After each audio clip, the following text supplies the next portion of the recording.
نحرص عليها دائما يا إخواني هو سؤال ربنا جل وعلا العافية. نعم، اسألوه دائما: يا رب رزقنا العافية، يا رب اعطنا العافية، يا رب أكرمنا بالعافية. فهذا نبيكم صلى الله عليه وسلم يقول: سلوا الله العافية، سلوا الله العفو والعافية، فإن أحدا لم يعطى بعد اليقين خيرا من العافية.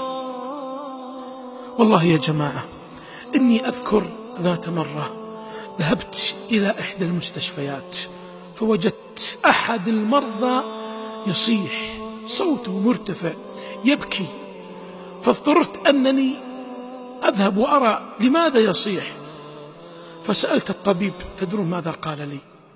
قال لي: هذا عنده ألم شديد شديد جدا، لا يستطيع أن يأكل ويشرب إلا بشق الأنفس، وإذا أكل أو شرب أصابه ما أصابه مغذي، لكن يشتهي بعض الأشياء ونحن نمنعه عن ذلك، لكن نحن في جهاد معه.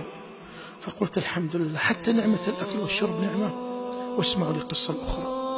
والله يا إخواني أحد رجال الأعمال الذي تقدر ثروته بالملايين، أعرفه جيدا، لا يستطيع حتى البول، أكرمكم الله، يبول إلا أنه يذهب إلى المستشفى حتى يبول هناك. لماذا؟ طيب، ولا بد له من عملية، ولكن عنده الضغط مرتفع والسكر مرتفع، فاضطر يذهب هناك حتى يوضع له بعض الأجهزة حتى يبول. فعرفت أننا بنعم عظيمة وكرم من الله جل وعلا. فلذلك لماذا بعض الشباب، لماذا بعض الشابات تجده: أنا ما عندي شيء، أنا فقير. يا أخي أنت تملك أعين تسوى ملايين، تملك أرجل تسوى ملايين. كم من شاب وشابة، أنا أذكر شاب أعرفه كان يصلي معي في المسجد يقول: تدري ما هي أمنيتي يا شيخ؟ طبعا عن طريق الإشارة قال: أمنيتي، وكان أحدهم يخبرني ماذا يريد، يقول: أمنيتي أني أسمع كلام الله وأنت تصلي، أريد أن أقول آمين عندما تقول ولا الضالين. لماذا أنا هكذا لا أسمع؟ لماذا أنا لا أتكلم؟ لماذا لا؟